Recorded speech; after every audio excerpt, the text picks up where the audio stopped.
കോതമംഗലം കോട്ടപ്പടിയിൽ കിണറ്റിൽ വീണ ആനയെ ഏറെ നേരത്തെ പരിശ്രമത്തിനൊടുവിൽ പുറത്തിറക്കി. ഇലക്ട്രിക് ഫെൻസിംഗിന്റെ പണി പൂർത്തിയാക്കുക എന്ന ആവശ്യവുമായി MLA ആന്റണി ജോണിന്റെ നേതൃത്വത്തിൽ നാട്ടുകാർ നടത്തിയ നീണ്ട പ്രതിഷേധത്തിനൊടുവിലാണ് ആനയെ കിണറ്റിൽ നിന്നും കരകയറ്റിയത്.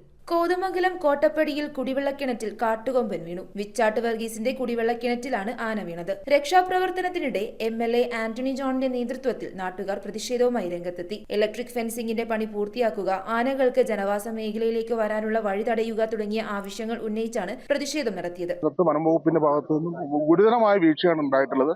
അപ്പോൾ ആ കാര്യത്തിനകത്ത് ഒരു കൃത്യമായ ഉറപ്പ് ലഭിക്കാതെ ഇവിടെ ഈ ആനയോട് കയറ്റിക്കൊണ്ടുപോകാൻ ഒരു അനുകൂലമായ നിലപാട് ഞങ്ങൾ ആരും സ്വീകരിക്കില്ല. വളരെ കൃത്യതയോടുകൂടി തന്നെ പറയുകയാണ്, നിലവിൽ ഇവിടെ പ്രഖ്യാപിച്ചിട്ടുള്ള വർക്കിനെ സംബന്ധിച്ച് വളരെ കൃത്യമായ ഒരു തീരുമാനം ജനങ്ങളോട് പറഞ്ഞാൽ മാത്രമേ തുടർ കാര്യങ്ങളുമായി ബന്ധപ്പെട്ടുകൊണ്ട് മുന്നോട്ട് പോകാൻ സമ്മതിക്കുകയുള്ളൂ.